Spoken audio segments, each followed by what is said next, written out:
There's a new book on the market, and it's called Eco-Fascists, How Radical Conservationists Are Destroying Our Natural Heritage. Elizabeth Nickson is a journalist and author who ran into extreme environmentalists when she tried to subdivide her property on Salt Spring Island in B.C. Her subsequent research shows environmental NGOs, get this, spend billions annually and, among other things, are responsible for 40 million people being displaced or forced from their lands in North America.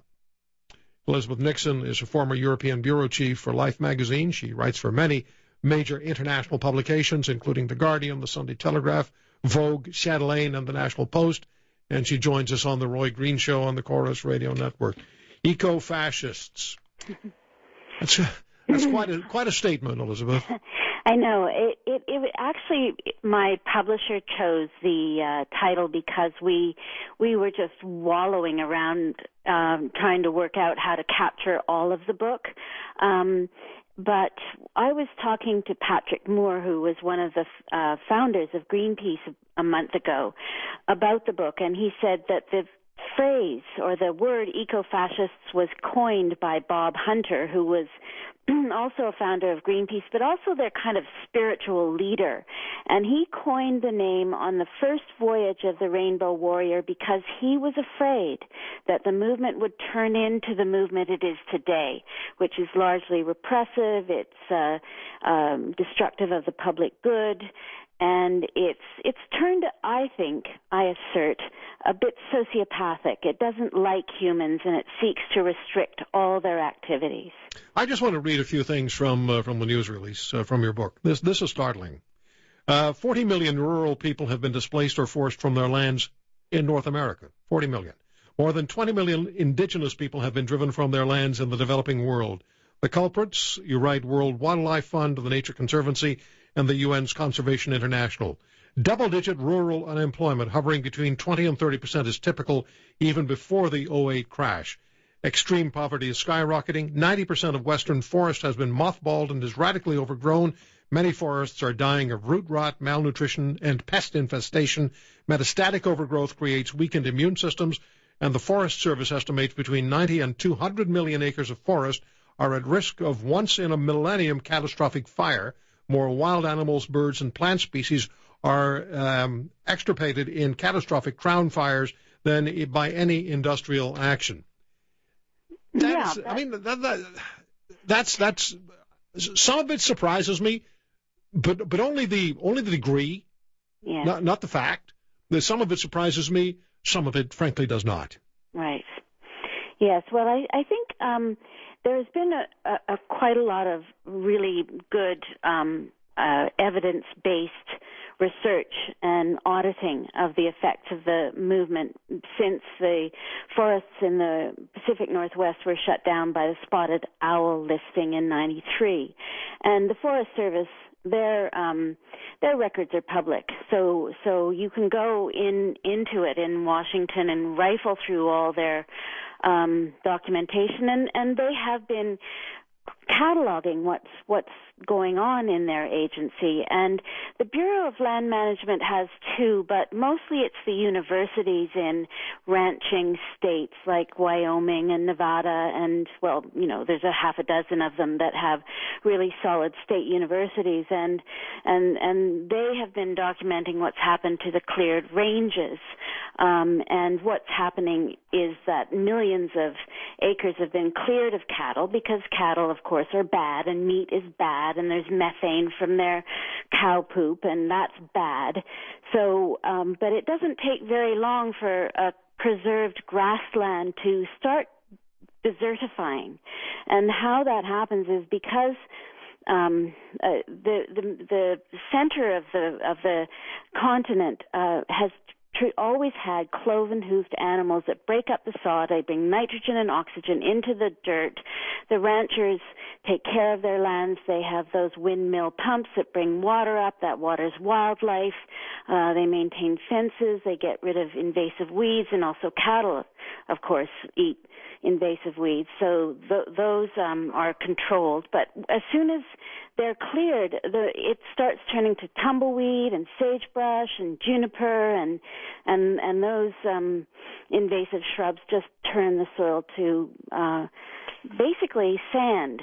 And there was one other thing here that I wanted to have our listeners here and have you speak to, and that is, you write, Obama's White House Rural Council is currently creating a new economic paradigm for the country by inventorying all private lands with a view to confiscation using eminent domain of farms and ranches not producing what rural council czars believe land should produce. So good luck to you if you happen to own a piece of land, happen to be a long-standing multi-generational ranching family.